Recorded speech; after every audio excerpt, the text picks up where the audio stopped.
The boy lay motionless on the cold marble floor of the Morrison estate in Los Altos Hills. His eyes were shut tight, his small body trembling in shock.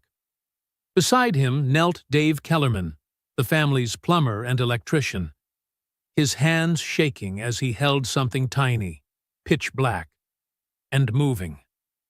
"Dave, what did you do to the boy?" Marcus Webb, head of the estate's security team, shouted, his eyes wide, body frozen stiff. The sharp sound of leather shoes echoed down the gleaming hallway. Alexandra Morrison, the youngest tech CEO in the world, according to Forbes, stormed into the room like a hurricane. Her face was pale, and in those cold blue eyes, for the first time, there was unmistakable fear. "What happened to my son?" she cried, voice trembling. "Leo!" Dave looked up, eyes glistening with tears. "I didn't hurt him, Ms. Morrison," he stammered hoarsely. "I swear, I was only trying to help." "Help?" Alexandra screamed, her voice thundering through the vast room. "You touched my son? You dared to lay a hand on him without my permission?" Slowly, Dave opened his rough, calloused palm. Resting inside was something strange. Black, wet, glistening under the chandelier's light. Everyone in the room instinctively stepped back, faces drained of color. The air thickened. Silence. Heavy. Suffocating. Then a faint sound broke through it. "Mom!" That voice. It came from the boy who had been deaf since birth, the boy who had never spoken a single word in 10 years. In that instant, no one dared move. Not even Alexandra Morrison. And that was when she realized the maintenance man had just done the impossible. Dear viewers, this is a moving story about faith, compassion, and a miracle that no amount of money can buy. A story that unfolds in the heart of Silicon Valley, a place that believes technology can solve everything, until it meets what machines can never heal. If you still believe miracles exist in this world, hit subscribe and turn on the notification bell, so each week we can explore stories that make your heart believe again. Stay with me until the end of this video, because what happens next will touch your heart and remind you. Sometimes, the greatest healing comes from the people we least expect. The Morrison estate was more than just a house. It was a declaration of power.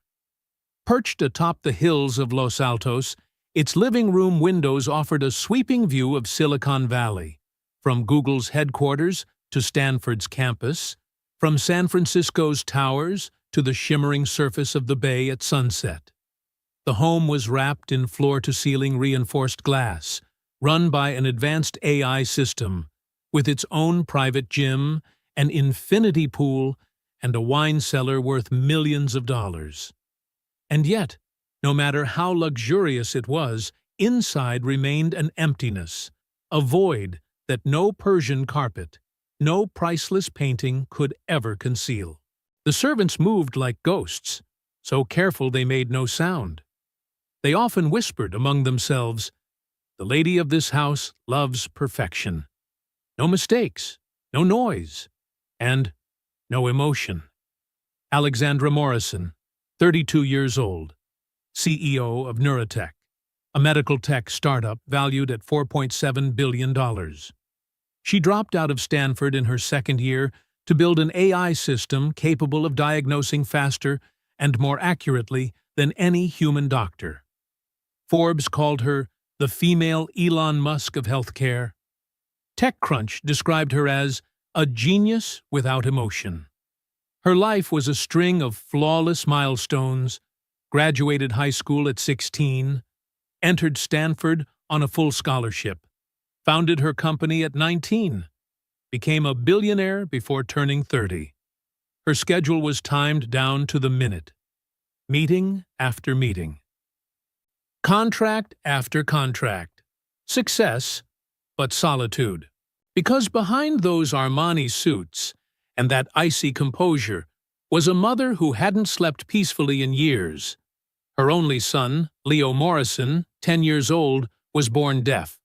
Not the ordinary kind of deafness. Doctors called it profound sensorineural hearing loss. The sound reached his ears, but his brain received nothing. No hearing aid could help. No cochlear implant had ever succeeded. Alexandra had flown across the world. Johns Hopkins, Mayo Clinic, Great Ormond Street in London, Charité in Berlin. She had spent millions of dollars hiring the best experts in the world. She even built a private lab within her own company, employing neuroscientists to study Leo's case. But each time she returned home, she was greeted by the same thing: absolute silence. Leo was now 10. He had never heard the sound of rain, never listened to ocean waves, and had never once heard his mother's voice. He had never spoken a single word. He lived in a world of his own, a world without sound. He would sit for hours by the window, watching Teslas glide down the road, drones humming across the sky, the world moving, while he remained trapped in silence. Sometimes, Leo pressed his ear against the glass, hoping the vibrations might turn into sound, but they never did. All the household staff were required to learn sign language to communicate with him, but most did so half-heartedly. Some pitied him, some feared him, and most simply ignored him. Because in a world that demanded speed, precision, and efficiency, a child who moved slowly and spoke with his hands was a system error no one wanted to face. But there was one man who saw the boy differently. His name was David Kellerman. Everyone in the house simply called him Dave. Dave Kellerman, 38, didn't belong to this world. He wasn't the Silicon Valley type, the kind who brainstormed over oat milk lattes and turned every idea into a million-dollar pitch. Dave came from the Central Valley, a farming region just a few hours' drive away. A place where people worked with their hands under a blistering sun on parched fields. There, the word startup meant firing up a tractor, not launching a tech company. He'd grown up in a farmer's family, working the fields since he was 12. But Dave didn't want to spend his whole life chained to cracked soil. He passed the paramedic training program and spent 6 years on the Fresno County Rescue Team. It was a brutal job. 24-hour shifts, horrific highway crashes, midnight overdoses, and emergency calls that came too late. But Dave loved it. He loved the feeling of saving someone in their darkest moment. Then he met Rachel. She was a nurse at St. Agnes Hospital. She had the brightest smile he'd ever seen, the kind that could light up an entire room. Patients used to say the best medicine was seeing Rachel smile in the morning. They married after a year of dating. A small, simple wedding at a Fresno church. Nothing glamorous, but full of love. A year later, they had Ethan Kellerman, the boy with his mother's brown eyes and her warm, gentle smile. Dave still remembered the moment he first held his son. So tiny, warm, and perfect that he swore he'd protect him at all costs. But life doesn't always let you keep your promises. October 2017. Rachel went to Las Vegas with some old friends to celebrate a birthday. A harmless weekend trip. Dave stayed home, taking care of Ethan, who was 4 at the time. On the night of October 1st, as Dave was feeding his son dinner, the phone rang. An unknown number. He answered. "Is this David Kellerman?" The woman's voice trembled. "Yes, speaking." "Are you the husband of Rachel Kellerman? What's going on? You need to come to Las Vegas immediately." The Route 91 Harvest shooting, the deadliest mass shooting in modern U.S. history. 58 dead, over 850 injured. And Rachel Kellerman, was among those who never came home. Dave still remembered that overnight drive to Las Vegas, Ethan asleep in the back seat. He remembered the hospital's cold hallway, the white sheet over the familiar body, the small hand gripping his pants, and the trembling voice asking, "Daddy, where's Mommy?" After that, everything fell apart. Dave couldn't keep working as a paramedic. The sound of ambulance sirens made him panic. The smell of antiseptic made him sick. He quit, used the insurance payout and charity funds to arrange Rachel's funeral, then moved to California, hoping for a new beginning. But new beginnings aren't easy. Not when you're a single father with no advanced degree, no connections, and a past too painful to explain in any job interview. Dave took whatever work he could find: security guard, Uber driver, food delivery. Eventually, he landed a stable job: maintenance technician for a luxury property management company. It wasn't glamorous, but it was steady, and it came with health insurance for Ethan, the most important thing. One of the sites under his care was the Morrison estate. Dave had worked there for 6 months before everything happened. He fixed air conditioners, replaced light bulbs, checked water filters, and maintained the smart home systems. It was quiet work. He came, did his job, and left. No one paid him any attention. Until he met Leo. The first time Dave saw Leo Morrison, the boy was sitting on the marble steps, lining up toy cars in perfect rows. Dave walked by, about to say hello, but Leo didn't look up, didn't react. He was too focused. Dave noticed something strange. The boy moved too carefully, too silently. Not like other 10-year-olds, who were loud, restless, bursting with life. He asked Marcus Webb, the head of security, "The boy, is something wrong?" Marcus gave him a cold look. "Not your business." "I was just asking."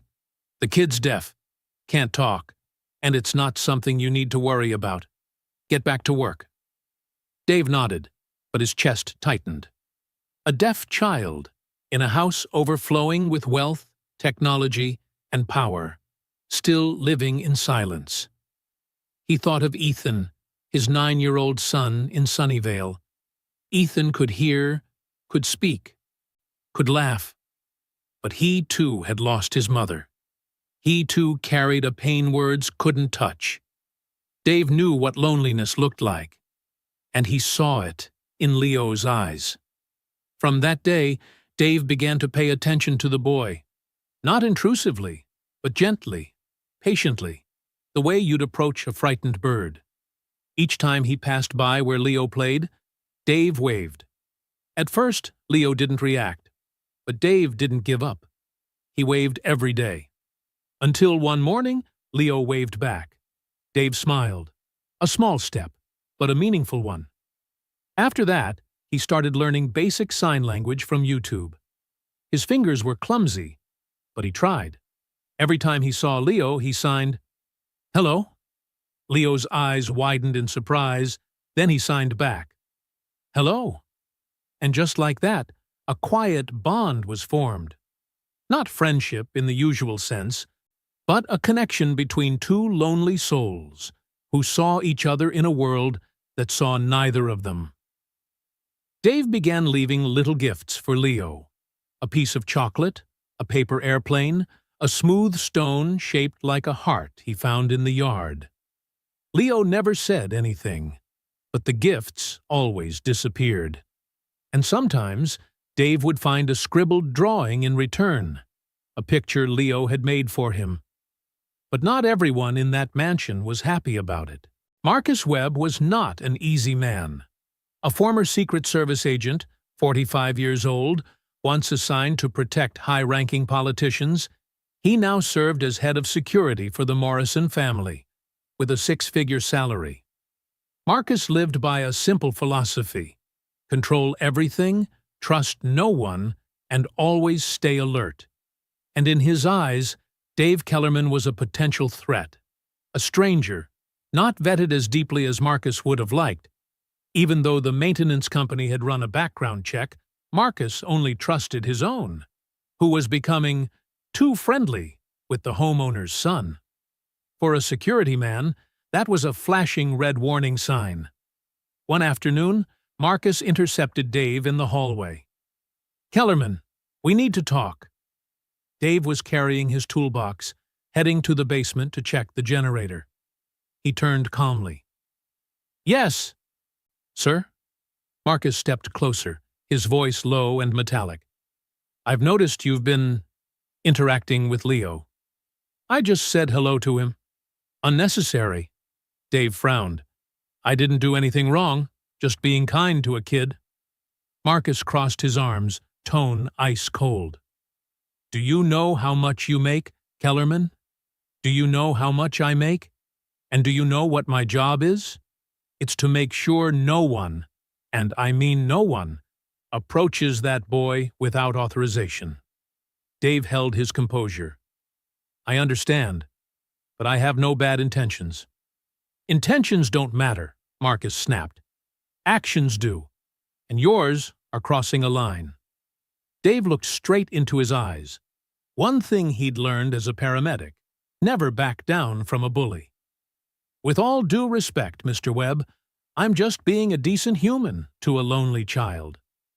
"There's nothing wrong with that." Marcus's jaw tightened. "You want to keep this job?" Dave said nothing. "Then do your job. Fix things, maintain systems, and stay away from the boy. Clear?" Dave clenched his teeth. "Clear." Marcus turned and walked away, leaving Dave standing alone, furious, but powerless. But Dave didn't stop. He couldn't. Because every time he looked into Leo's eyes, he saw Ethan. He saw his own son. He saw the children he'd once saved as a paramedic. And he saw Rachel, the wife who'd taught him that kindness is never wasted. So Dave kept waving to Leo, kept signing hello, kept leaving those little gifts. Until one day, he realized something was wrong. It was a sunny March afternoon.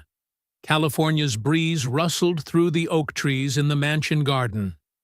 Dave was fixing the automatic sprinkler system in the backyard when he noticed Leo sitting alone by the pool. The boy kept touching his ear, wincing, then lowering his hand, again and again. Dave watched carefully. The movement wasn't normal. Not an itch, not mild discomfort. It was pain. He set down his tools, rinsed his hands, and walked closer, stopping a few feet away so as not to startle the boy. "Hey," he signed. Leo looked up, offered a faint smile. "Hi. You okay?" Dave signed slowly. Leo hesitated, then shook his head. "Ear hurt?" Leo nodded. "How long?" Leo raised 5 fingers. 5 days. 5 days of ear pain. And no one knew. Dave's chest tightened. "You told your mom?" Leo shook his head quickly, fear flashing in his eyes. "Why not?" Leo signed a word that took Dave a few seconds to recognize. "Doctor." "You're scared of doctors?" Leo nodded, trembling. Then signed again, clumsy but clear. "They hurt me. Always. Tests, needles, machines. I hate it." Dave felt his heart squeeze. This boy, he'd been through countless tests, surgeries, experiments, poked, injected, trapped inside roaring MRI machines, hearing vibrations he couldn't even process. And now, Leo was so afraid he'd rather endure pain than speak up. Dave swallowed hard, forcing himself to stay calm. "Let me look at your ear, okay? I promise I won't hurt you." Leo's eyes filled with doubt. Dave placed a hand on his chest. "I swear, I used to be a paramedic. I know how to be gentle." Leo hesitated, then finally nodded. Dave crouched down to the boy's eye level. "Turn your head a little." Leo did. The afternoon sun fell directly on his ear. Dave squinted, inspecting carefully. At first, nothing. Then, something glimmered deep inside, something black, unusual, moving. Dave's breath caught. He jerked back. Impossible. He looked again, and this time he was certain. Something alive was inside Leo's ear. His pulse raced. He'd seen strange things during his paramedic days: beans, insects, bits of cotton lodged in ear canals, but this was different, larger, deeper, and it seemed like it had been there for a long time. "Wait here," Dave signed, trying to sound calm so Leo wouldn't panic. Leo nodded. Dave pulled out his phone, opened a browser, typed "foreign object in ear canal plus hearing loss plus child." Dozens of medical articles appeared. He skimmed them quickly. Deeply lodged object may cause conductive hearing loss. Long-term cases can lead to infection or nerve damage. Some have been misdiagnosed as congenital deafness. Dave stopped, reread the last line slowly. His heart pounded. Could it be that Leo wasn't born deaf? Could it be that for 10 years something had blocked his hearing, and no one ever discovered it? But how? After so many doctors, so much technology. Then he remembered what an old nurse once told him back in his rescue days: "The eyes can't see what the mind doesn't expect." If doctors were convinced Leo's condition was neurological from birth, they'd never think to check his ear. They'd run brain scans, auditory nerve tests, cochlear implants. But no one would bend down and look at the simplest thing. Sometimes, complexity blinds people to the obvious. Dave looked back at Leo, waiting anxiously. He had to decide. Now, if he told Alexandra Morrison, what would she do? Call a doctor. And Leo would be thrown back into that cycle. Tests, needles, machines. But if Dave did nothing, the thing in his ear could cause infection, maybe permanent damage. He took a deep breath, shut his phone. This was no longer a rational decision. It was a human one. "Do you trust me?" he signed. Leo nodded. "I'm going to help you, but you have to be brave. Okay?" Leo swallowed hard, then nodded again. But at that very moment, the sharp echo of high heels struck the floor behind him. "What are you doing to my son?" Dave turned. Alexandra Morrison stood there, in a pristine white suit, hair neatly tied, her face like ice. Behind her was Marcus Webb, his hand already on his radio. The air froze. And just like that, the real storm began. "What are you doing to my son?" Alexandra's voice didn't need to rise, yet every word cut sharp as a blade. Dave stood up, hands raised. "Ms. Morrison, I'm sorry if I worried you. I was just checking." "Checking?" Alexandra stepped closer, glanced at Leo, then back at Dave. "Do you have a medical degree? A license to practice?" "No, but I used to be a paramedic." "Used to be," Alexandra emphasized each word. "Meaning you are not now. Meaning you have no right to touch my son." Marcus stepped forward, his tone low and threatening. "I warned you, Kellerman." Dave looked at Marcus, then back to Alexandra. "Please, listen to me. There's something in his ear. I saw it. It could be the reason he can't hear." Alexandra stood still, expressionless. "Who do you think you are? You believe that in 10 minutes of looking into my son's ear, you know more than world-class specialists who've examined him for 10 years? I'm not saying I know more." "Then don't speak." Alexandra turned to Marcus. "Escort him off the property. Now." "Don't!" The cry burst from Leo. All eyes swung toward the boy. Leo stood, trembling, but his gaze was resolute. He signed rapidly. "Dave is telling the truth. My ear hurts. It's been a long time." Alexandra froze. What did you say?" She signed back with shaking hands. "My ear hurts. For many days. I was afraid to tell you." "Why?" Alexandra signed, her motions beginning to falter. "I'm afraid of doctors. afraid of pain again. It struck Alexandra like lightning. She dropped to her knees, gripping her son's shoulders. You've been in pain? All by yourself? Leo nodded, tears spilling over. Alexandra pulled him into a tight embrace. For the first time in years, the wall around her emotions collapsed. My baby, you should have told me. I would never let you hurt. Dave stood still, feeling he had stepped into a private moment. But Leo gently slipped from his mother's arms and signed, Dave can help me. Alexandra looked up, her face wet and bewildered. You really saw something? Dave nodded. Yes. I don't know what it is, but it's deep in the ear canal, and it seems alive. Alexandra rose and wiped her tears. Marcus, call Dr. Reeves, now. Marcus pulled out his phone. No, Leo signed emphatically. No doctors! Alexandra turned back. Sweetheart, we need… No. Leo backed away, eyes red. I don't want to go to the hospital again. Dave stepped in. Ms. Morrison, if you allow me, I can try. If it's just a foreign body, I've handled many similar cases, gently, quickly, without pain. Alexandra looked at Dave, then at her son. She stood between reason and instinct, between medical protocol and trust in a stranger. Marcus spoke up. Ms. Morrison, this is not a wise decision.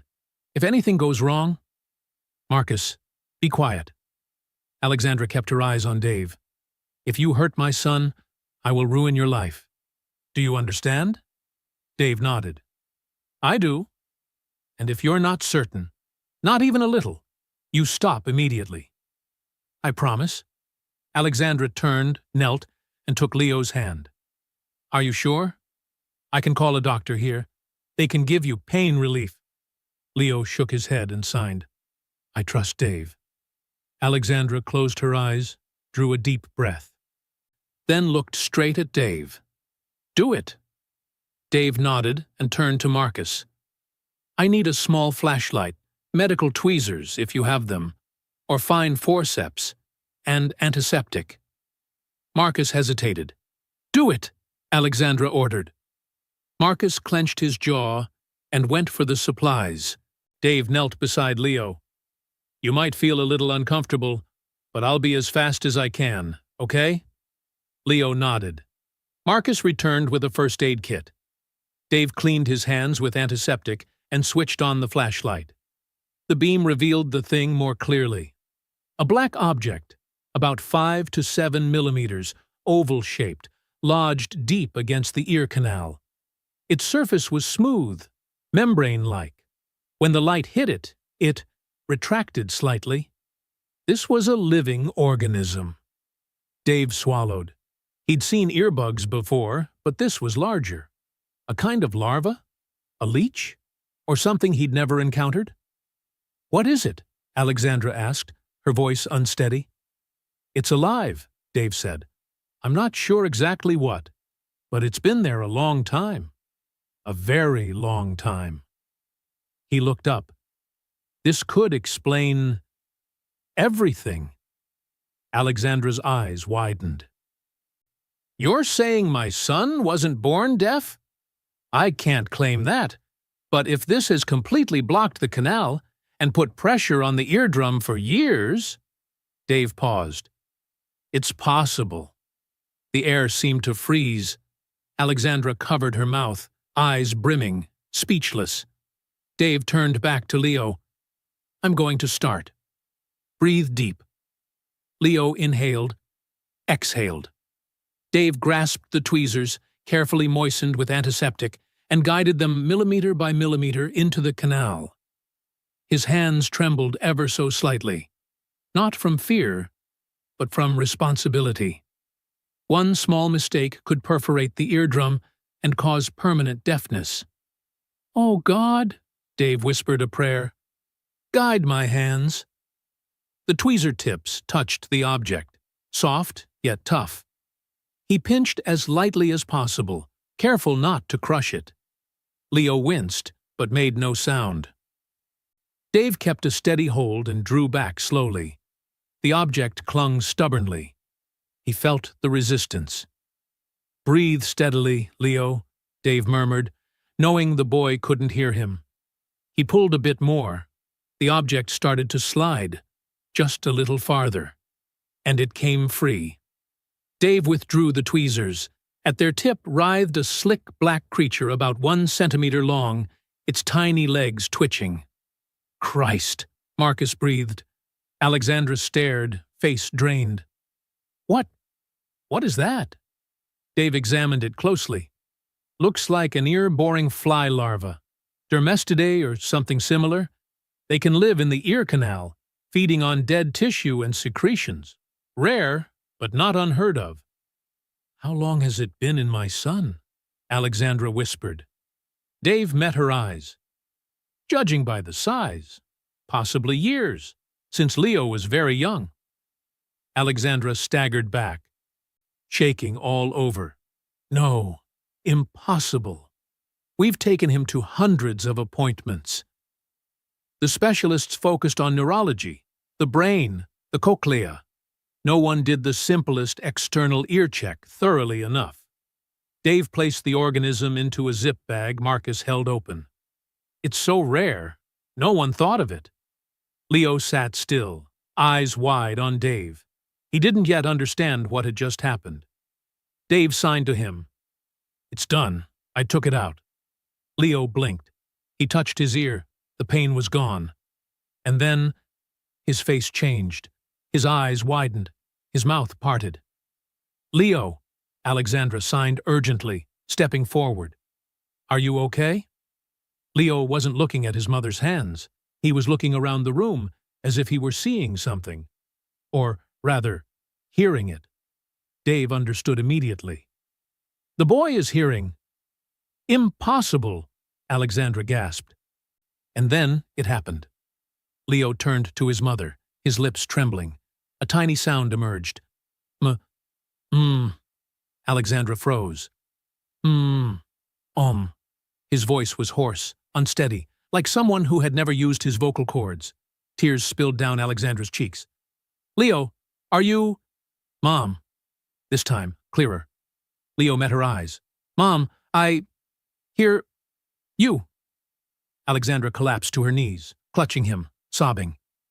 "You can speak. You can hear. My God, you can hear." Marcus stood rooted, colorless. Dave stepped back, shaking. He had just witnessed a miracle. Not born of technology, not of millions of dollars, but of a simple act by a man who only wanted to help a child. Then Leo cried out, hands clamped to his ears. "Too loud! Too loud!" His voice was equal parts fear and wonder. Alexandra immediately signed, "It's okay, sweetheart.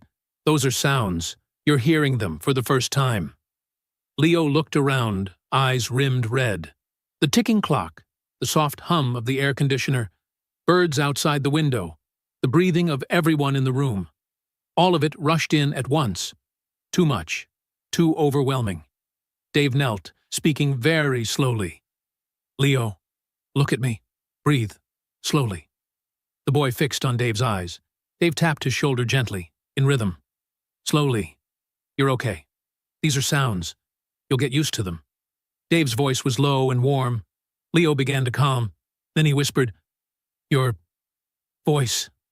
I know. Your voice." Dave smiled, tears falling.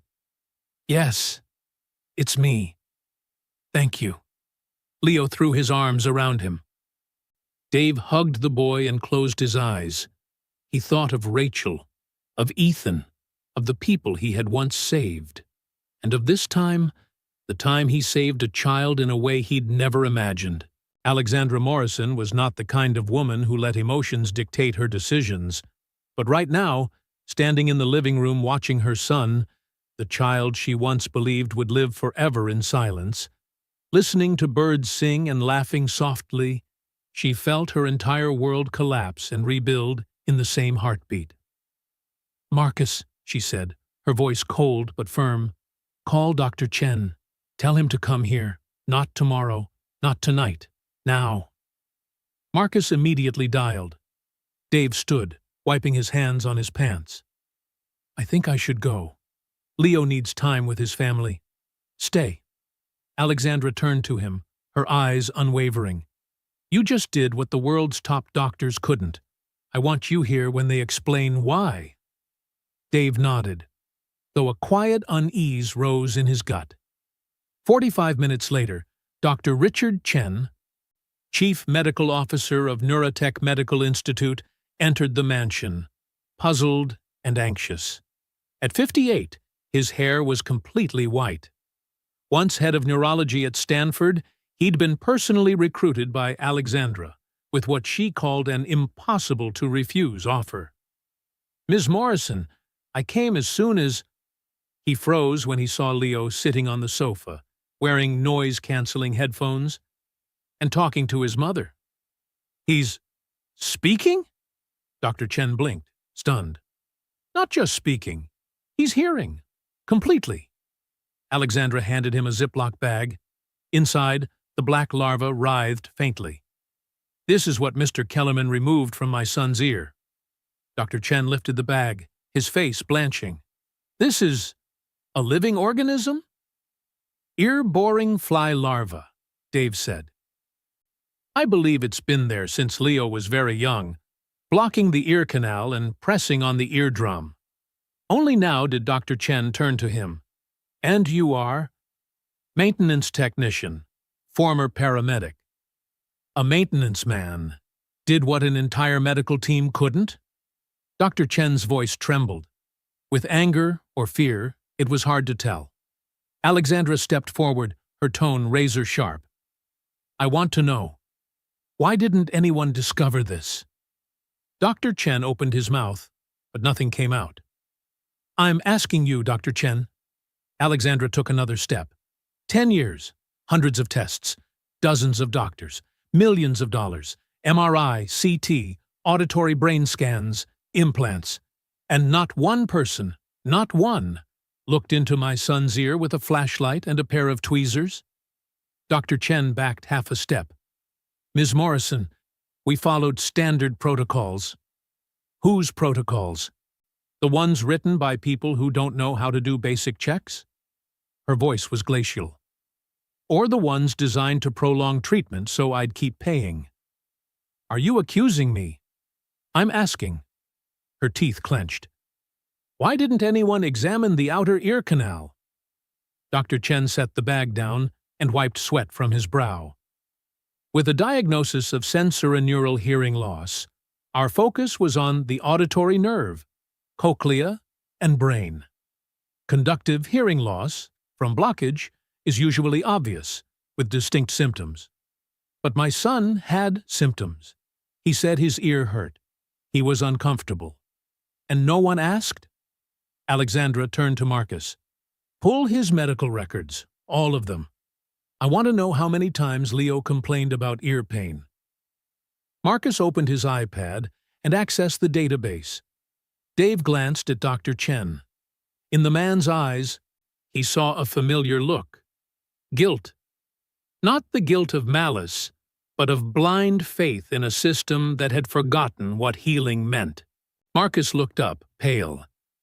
Ms. Morrison, 14 times. In the past 3 years, Leo's file notes ear discomfort 14 separate times. Alexandra froze. And? Each entry is marked as behavioral manifestation of frustration. No ear examination was ordered. The air thickened. Alexandra turned sharply to Dr. Chen, eyes blazing. You thought my son's pain was just a behavioral manifestation? Instead of checking, you wrote it off as frustration? Ms. Morrison, given the established diagnosis, I don't care about context, Alexandra shouted, her voice cracking. My son was in pain. He needed help, and you all ignored him. Dr. Chen bowed his head. I'm sorry. Sorry isn't enough. Alexandra strode to her desk, opened her laptop. Marcus, arrange a press conference. Tomorrow. Ms. Morrison? Dr. Chen stammered. I'll make everything public. The records, the costs, every time my son's symptoms were dismissed. She looked him dead in the eye. And I'll sue Neurotech Medical Institute, my own company. Dr. Chen went white. You can't. I'm the CEO. I can. Alexandra's fingers flew across the keyboard. And I will, because if this could happen to my child, when I have money, power, and access, it's happening to countless others. Dave spoke quietly, but firmly. Ms. Morrison, forgive me for saying this, but I don't think this is just about your hospital. She turned. What do you mean? Dave took a slow breath. You took Leo everywhere. Johns Hopkins, Mayo Clinic, London, Berlin. They all missed it. This isn't one institution's failure. It's a failure of the system itself. Alexandra looked at him for a long moment, then nodded slowly. You're right, Dr. Chen whispered, voice trembling. So, what will we do? Going public will destroy the industry's credibility. Good, Alexandra cut him off.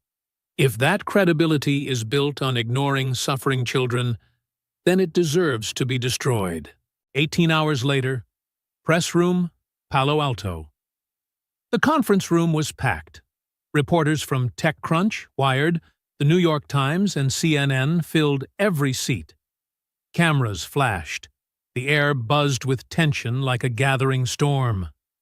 Alexandra Morrison stepped to the podium. Black suit, no jewelry, hair pulled back tight. Today, she wasn't the face of a billion-dollar empire. She was a mother who'd waited too long. Leo sat beside her, noise-canceling headphones still on, eyes bright with pride. Dave stood in the background. He hadn't wanted to appear, but Alexandra insisted. Thank you all for coming, Alexandra began, her voice calm but heavy. I didn't prepare a speech. I just want to tell the truth. The room fell silent. For 10 years, I believed my son, Leo, was born deaf. I spent millions, traveled across the world, sought out the best doctors, the most advanced technology. She paused, swallowed hard. But we were all wrong. Leo wasn't born deaf. He was deaf because a living larva was inside his ear, something no doctor ever found. Until a maintenance worker, not a physician, not a specialist, shone a flashlight and used a pair of tweezers. Murmurs rippled through the room. I'm not here to blame a single person, she continued. I'm here to say this. Our medical system has failed. We've become so dependent on technology, so enslaved to protocol, that we've forgotten the basics. Alexandra looked straight into the cameras. My son complained of ear pain 14 times. 14. And every time, the record said, behavioral manifestation of frustration. No one checked.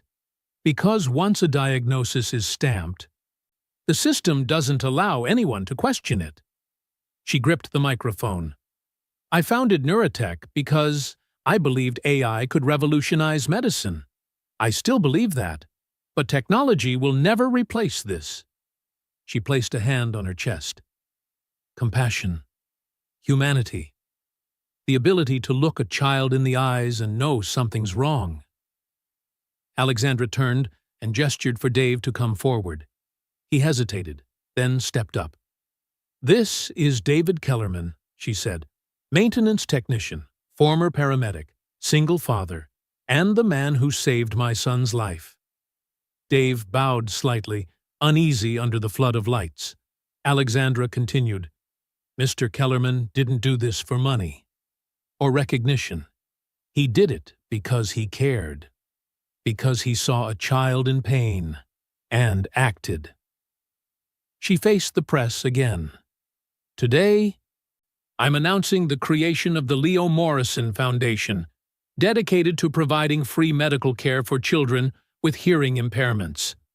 not just through advanced technology, but through complete care, including the simplest checks our current system too often overlooks. Reporters' hands shot up, flashes blinding. Alexandra raised her hand for silence. And one more thing.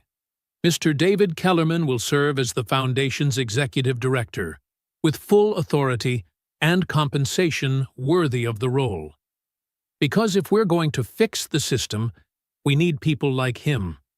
People who put humanity before protocol. Dave's eyes widened. Ms. Morrison, I can't. You can. And you will. Alexandra smiled, her first of the day. If you'll accept. Dave turned to Leo. The boy, beaming behind his headphones, gave him a thumbs up. Dave's throat tightened. He thought of Rachel, of the children he'd once saved, of Ethan waiting for him at home. Then he nodded. I accept. The room erupted in applause like thunder. 2 weeks after the press conference, the medical world shook. The Lancet, one of the most respected medical journals in the world, published an urgent editorial. The Morrison Case, a wake-up call for diagnostic protocols. The Journal of the American Medical Association, JMAA, launched a formal investigation into diagnostic anchoring bias, the tendency to cling to an initial diagnosis and ignore new evidence. Both Johns Hopkins and Mayo Clinic announced full reviews of every pediatric hearing loss case from the past 10 years. The FDA issued new guidance. All pediatric hearing loss diagnoses must include a physical examination of the outer ear canal using an otoscope before any advanced testing. But not all responses were positive. Some physicians fumed, accusing Alexandra of undermining trust in medicine. Some lawyers threatened lawsuits for defamation. Some investors dumped Neurotech stock, sending the company's valuation down 30% in a week. Alexandra didn't flinch. She personally poured $500 million of her own fortune into the Leo Morrison Foundation. She fired the entire executive board of Neurotech Medical Institute and built a new team, one that included nurses, paramedics, and field clinicians, not just degrees and titles. As the Foundation's executive director, Dave Kellerman spent his first 3 weeks studying everything he could about childhood hearing loss. He assembled a 20-person team, half medical professionals, half parents of deaf or hard-of-hearing children. We don't need more doctors, Dave said at the first meeting. We need more human beings. He founded Morrison Mobile Clinics, fully equipped medical trucks that traveled across California, offering free ear screenings for children. No insurance, no paperwork, just show up. In the first month, they examined 847 children. They found 12 cases like Leo's. Foreign objects in the ear canal, mistaken for congenital deafness. 12 children heard for the first time. 12 families wept. 12 miracles. But not all stories ended happily. One evening, Dave sat alone in his new office at the Foundation's Mountain View headquarters. Streetlights sparkled outside like low-hanging stars. His phone rang, an unknown number. David Kellerman. Mr. Kellerman, this is Michelle Cole. My daughter Lily was examined by your team last week. Dave remembered immediately. Lily, 6 years old, completely deaf since birth. They'd run every test, no foreign object. Diagnosis: congenital sensorineural deafness. Yes, I remember Lily. How is she? Michelle's voice quivered. You gave us hope. And now we know there's no miracle for our child. Do you have any idea what that feels like? Dave closed his eyes. I'm so sorry. I know. No, you don't. She began to cry. For 6 years, I accepted it. I learned sign language, built a life around it. Then you came along and made me believe maybe Lily could be like the Morrison boy. But she's not. Dave swallowed hard. Mrs. Cole, I'm truly sorry. We never wanted to create false hope. I know, she said softly. I know your heart is good. But please remember this. Not every deaf child needs to be fixed. Some of us have learned how to be happy as we are. She hung up. Dave sat in the dark for a long time. He understood something then. He couldn't save everyone, and sometimes saving wasn't what people needed. He called Alexandra. We need a new division in the foundation, he said. What kind of division? A deaf community support unit.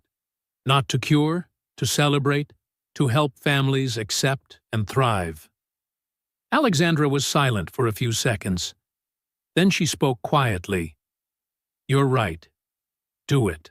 Leo Morrison now had to learn how to live in a world full of sound. And that, as it turned out, wasn't as easy as everyone thought. During the first week, he could barely sleep. Everything was too loud, too new, too overwhelming. The ticking clock, the hum of the air conditioner, the whistle of wind through the windows, birds singing, airplanes overhead. All the sounds others took for granted were, to Leo, a storm that never stopped. Alexandra hired both an auditory therapist and a speech pathologist. Every day, Leo practiced distinguishing sounds, forming words, and controlling his voice. Sometimes too loud, sometimes so soft it was barely a whisper. But the hardest part wasn't learning to speak. It was going to school. Leo was transferred from his school for the deaf to a regular public school. There, he became the strange kid. Mom, why do I sound different from the others? He asked one night after his first day. Alexandra sat beside him, pulling him close. You're still learning to use your voice, sweetheart. That takes time.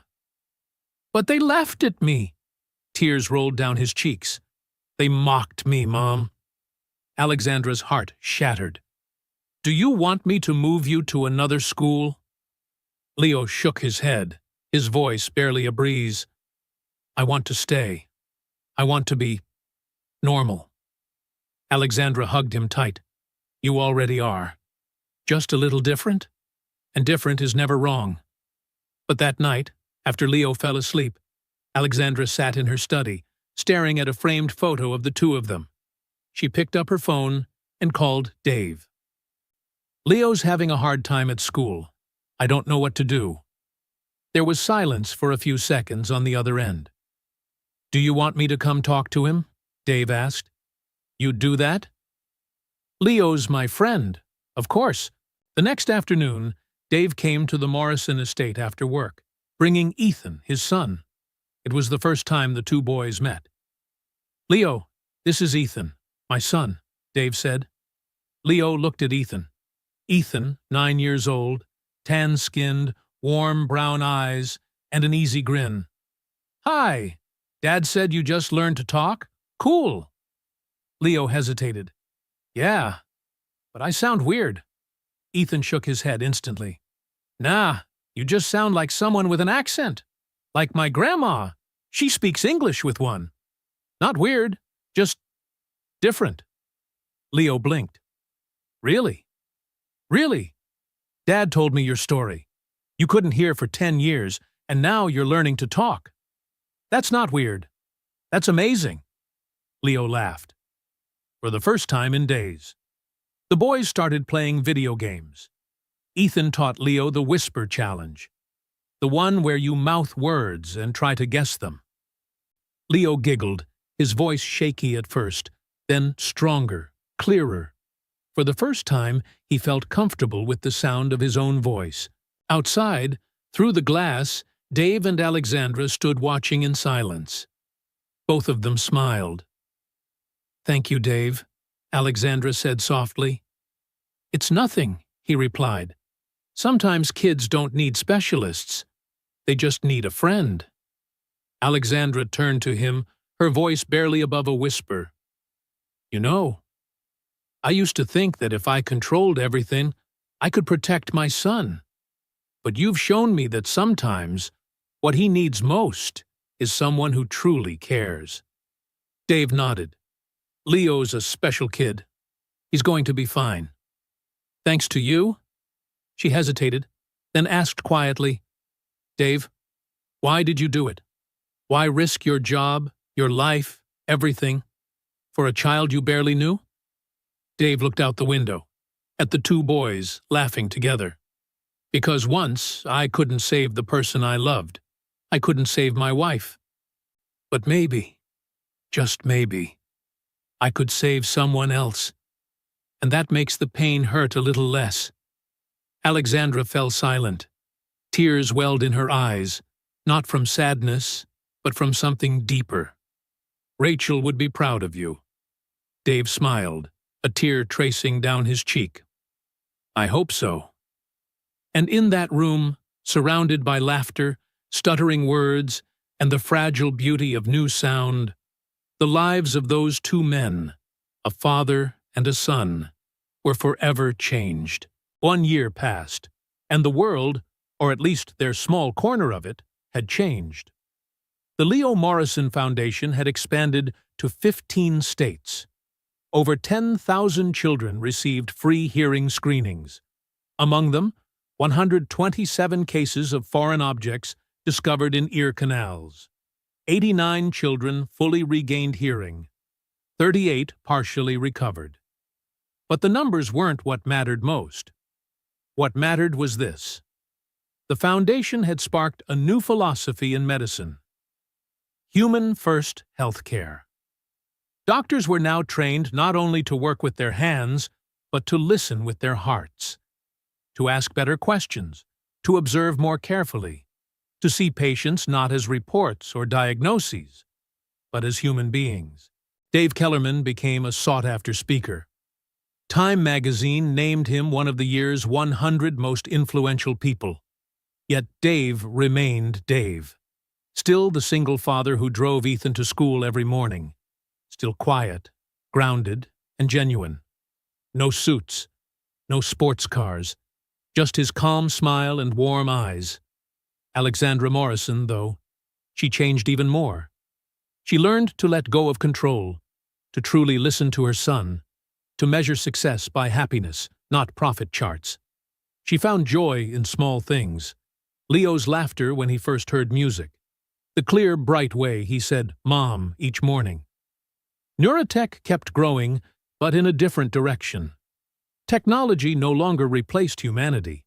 It supported it. AI became a tool for early detection, but the final decisions were left to doctors and patients. And Leo, the boy who once lived in silence, was now 11.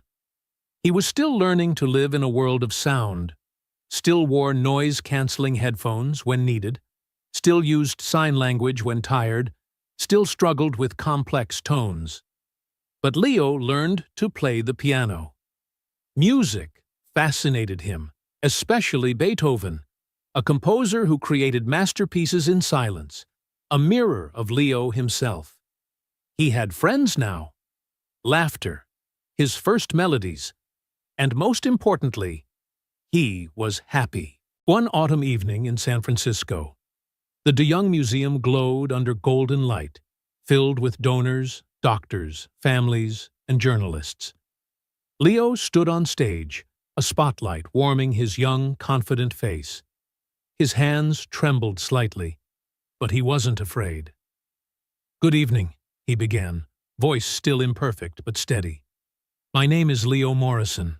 1 year ago, I couldn't hear. I couldn't speak. I lived in silence." The room held its breath. But then, someone saw me. Really saw me. Not as a diagnosis, not as a case, but as a kid who needed help. Leo glanced toward the crowd. Dave sat beside Ethan, smiling, nodding encouragement. Dave didn't save me because it was his job. He saved me because he cared. And that's what this foundation is about. Caring. Seeing people. Listening. Not just with ears, but with hearts. He paused, taking a deep breath. "I'm still learning. Every day I hear new sounds. Every day I learn new words. It's hard. Sometimes I want to go back to silence because it's easier." He looked at his mother. Alexandra wiped tears from her eyes, lips trembling. "But I don't. Because now I can hear my mom say, 'I love you.' I can hear my friend Ethan laugh. I can hear rain and music and birds." His voice shook. "So thank you. Thank you to everyone who believed I could hear. Thank you to Dave, who saw what no one else did. And thank you to all the families here tonight who are fighting for their kids." Then Leo raised his hand, forming the deaf sign for "I love you." A simple, universal gesture that said everything. We don't need to be fixed. We just need to be seen. The entire hall rose in a standing ovation. Not polite applause, but thunderous, tear-soaked gratitude. Many cried openly. Dave stood, clapping hard. Ethan beside him did the same. Alexandra walked onto the stage, pulled her son into her arms. Leo hugged her back, small but strong. And in that moment, beneath the lights, before hundreds of witnesses, Alexandra leaned down and whispered into his ear, knowing he could finally, truly hear her. "I'm so proud of you, baby. So proud." Leo smiled through his tears. "I know, Mom. I can hear you." And his laughter, pure, unguarded, ringing through the hall, was the most beautiful sound anyone would ever remember. Ladies and gentlemen, the story of Leo Morrison is not a fairy tale. It isn't perfect. It isn't easy. Leo still struggles every single day. He still battles overwhelming sounds, sleepless nights, and moments when silence feels like peace. He still walks between two worlds, the hearing and the deaf, never fully belonging to either. But he's alive. He loves. He is loved. And that is the real miracle. This isn't just Leo's story. It's a story about all of us. In today's world, we trust technology too much, depend on data, protocols, machines, and forget that behind every chart, every diagnosis, there's a person, a child in pain, a family losing hope, a heart quietly breaking. Alexandra Morrison, with all her power and brilliance, couldn't save her son because she was too busy chasing complex solutions and missed the simplest one, right in front of her. But Dave Kellerman, an ordinary man, a single father, a maintenance worker, did what hundreds of doctors could not. Not because he was smarter, but because he cared, because he saw, because he listened. Not with his ears, but with his heart. That's the lesson. Sometimes, the strongest healing doesn't come from laboratories or machines, but from compassion. A glance, a question, a hand reaching out. Dave didn't do something extraordinary. He simply paid attention. He cared. He acted. And that changed everything. So if you ever feel too small, too powerless to make a difference, remember Dave. He wasn't a millionaire. He wasn't a CEO. He wasn't a doctor. But he changed one life. Then hundreds. Then a whole system. And it all began with one act of kindness. Because silence doesn't only live in the ears. It lives in hearts that have stopped listening. Learn from Dave. Learn from Alexandra. Learn from Leo. Listen. Care. Act. Miracles don't fall from the sky. They rise from people. Ordinary people choosing to do extraordinary things out of love. The sky burned amber. Waves brushed the shore. Dave and Ethan walked hand in hand along the beach. Dave paused, staring at the vast ocean. He thought of Rachel, of what he'd lost, and what he'd found again. "Dad," Ethan asked softly, "do you think Mom would be proud of you?" Dave smiled, tears glinting in the sunset. "I think she would, son. I think she would." And in that moment, with the sound of waves, the wind, and the golden light, Dave felt peace for the first time in years, because he had turned pain into purpose, loss into love, and silence into sound. That was the greatest miracle of all. If this story touched your heart, like to support the channel, subscribe, and turn on the bell for more meaningful stories. Comment below. Where are you watching from? And what lesson from this story moved you the most? Because your words might be the small light that helps someone else find their way out of the dark. Thank you for staying till the end. And remember, listen not only with your ears, but with your heart. See you in the next story.